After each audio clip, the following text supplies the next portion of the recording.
शैक्षणिक व इतर उपयुक्त व्हिडिओज पाहण्यासाठी सबस्क्राईब करा all in one for VI या आपल्या यूट्यूब चॅनलला.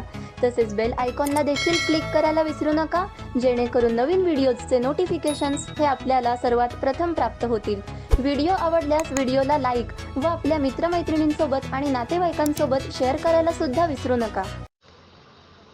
सगळ्यांना सस्नेह प्रेमपूर्वक नमस्कार.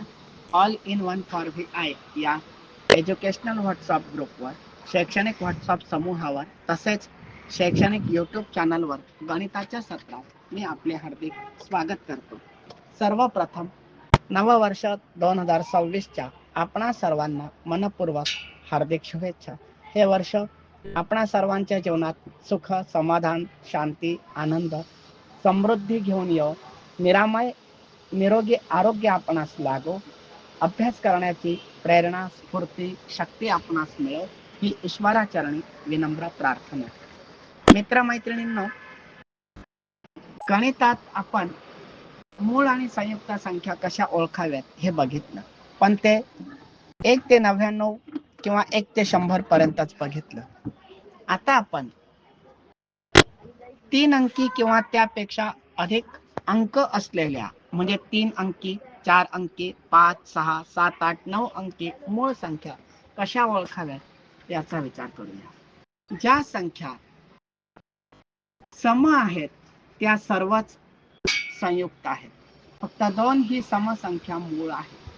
म्हणजेच 3 अंकांपासूनच्या सर्व समसंख्या ह्या मूळ आहेत.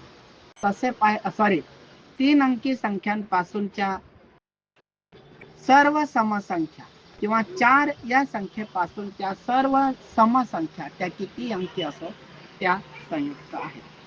ज्या संख्येला ती संख्या स्वतः किंवा एकाने भाग जातो, अन्य कुठल्याही संख्येने भाग जात नाही, अशा संख्या मूळ असतात. तिला त्या संख्येनेच किंवा एकाने भाग जावा ही मूळ आहे. म्हणजेच ज्या 3 अंकी किंवा त्यापेक्षा अधिक मोठ्या संख्या 2, 3, 4, 5, 6, 8, 9, 10 या संख्यांच्या विभाज्यतेच्या कसोटीत येत नाही त्या संख्या मूळ आहेत. म्हणजेच संख्येच्या एककात 1, 7 आणि 9 यापैकी अंक असेल आणि ती संख्या 2, 3, 4, 5, 6, 8, 9, 10 च्या विभाज्यतेच्या कसोटीत येत नाही आणि तिला 7नेही भाग जात नाही, अशा संख्या मूळ संख्या असतात. आता विभाज्यतेच्या कसोट्यांची उजळणी करण्याची गरज नाहीये असं मला वाटतं. फक्त 7च्या विभाज्यतेच्या कसोटीचा अजून वापर केला जात नाहीये किंवा तशी कसोटी शोधली गेलेली नाहीये, हे मी मागच्याही व्हिडिओत आपणास सूचित केले होते. आता बघूया 347 ही संख्या, त्याच्या एककात 7 आहे, पण ती मूळ आहेच की नाही हे आपल्याला ठरवायचं. सर्वप्रथम आपण असा विचार करावा की दिलेली संख्या एककात 7 आहे, पण ती संख्या 3 किंवा 9 ने विभाज्य आहे की नाही हे तपासावं कसोट्यांच्या आधारे. तर 347 एककात 7, दशकात 4, शतकात 3 यांची बेरीज केली तर एककातले 7 अधिक दशकातले 4, 7 आणि 4 11 अधिक शतकातले 3, 11 आणि 3 14.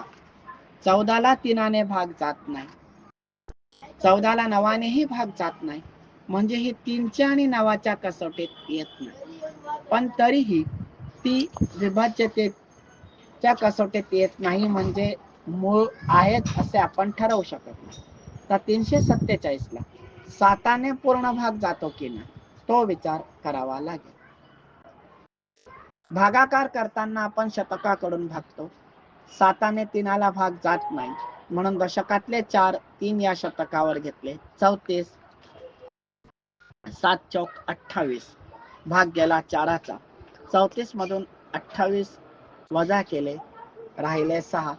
6 वर एककातले 7 घेतले, संख्या झाली 67. 7 9 63 भाग गेला 9चा. 67 वजा 63 बरोबर 4. हा शेष भागाकार आहे. बाकी 4 उरते आहे.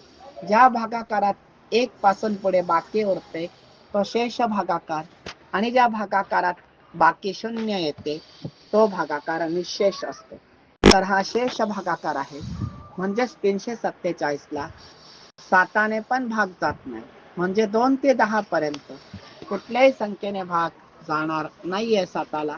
याचाच अर्थ पुढील संख्यांनी पण 347 ला भाग जाऊ शकत नाही 11 पासून पुढे. म्हणजे 347 ला 347 ने भागलं तर एक उत्तर येतं. म्हणजे 347 भागिले 347 बरोबर 1. म्हणून 347 ही संख्या ही मूळ संख्या आहे असे गृहीत धरावे.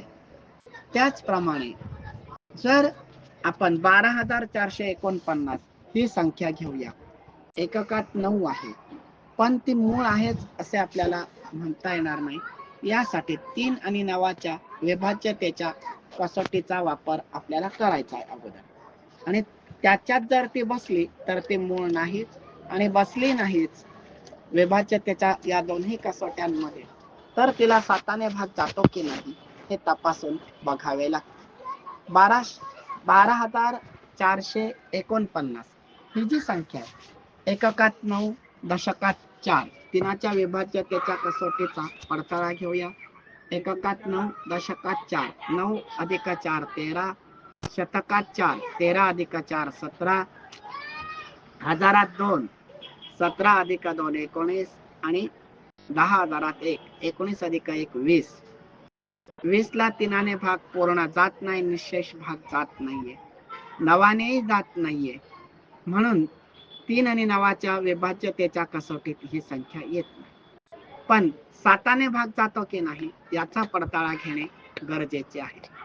आता 10,000 1 आहे, हजारात 2 आहे, 12 संख्या झाली. 12ला 7ने भाग गेला, 7 1 7, भाग गेला एकाचा. 12 वजा 7 बरोबर 5. 5वर शतकातले 4 घेतले, 54. 7 7 49, 7चा भाग गेला, 54 मधून 49 वजा केले, बाकी 5 उरली. 5वर पुन्हा दशकातले 4 घेतले, 54 झाली. पुन्हा 7 7 49, 7चा भाग गेला, 2 वेळा गेलेला आहे 7चा भाग. 54 वजा 49 बरोबर 5. आणि 5वर एककातले 9 घेतले, 59. 7 8 56, 59 भाग गेला 8चा. पहिला भाग एकाचा, दुसरा 7चा, तिसरा 7चा, चौथा 8चा. 1778 उत्तर आलंय. पण बाकी बघा, 59 वजा 56 बरोबर 3, बाकी 3 उरते आहे.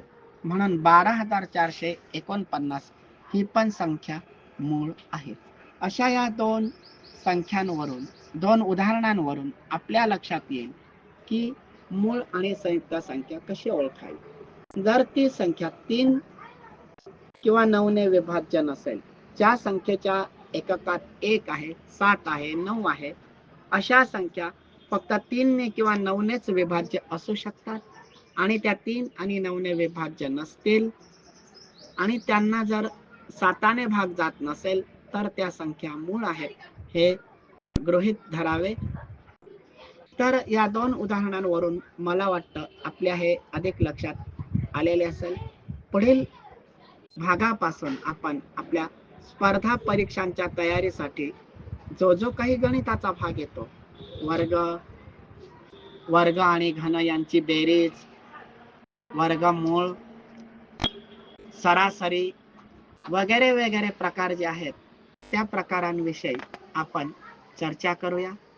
संख्या ज्ञानात आपण सम विषम संख्या, मूळ संख्या, संयुक्त संख्या, विभाज्यतेच्या कसोट्या, बेरीज, वजाबाकी, गुणाकार, भागाकार, टेलर फ्रेम, ब्रेल गणित पट्टी, टेलर फ्रेम आणि ब्रेल गणितीय चिन्ह यांचा आपण आतापर्यंत विचार केलेला आहे. क्रॅमर अबॅकस जे आहे त्याच्यावरही आपल्याला गणित सोडवता येतात. ज्यांना ते गणित सोडवता येत असतील त्यांनी क्रॅमर अबॅकस वर पण याचा पडताळा हा घेऊ शकतो. आणि डोळस आणि अंधांचं अबॅकस हे सेमच आहे, एकसारखं आहे, हे आपण लक्षात ठेवावे. तर आजचं हे माझं लेक्चर आपणास आवडलं असल्यास आपण YouTube चॅनलला लाईक, सबस्क्राईब जरूर करावे आणि आपल्या मित्रमैत्रिणींमध्ये, नातेवाईकांमध्ये शेअर देखील करावे. आपली रजा घेतो. धन्यवाद. शुभ दिन, शुभ आयुष्य. Recording resumed.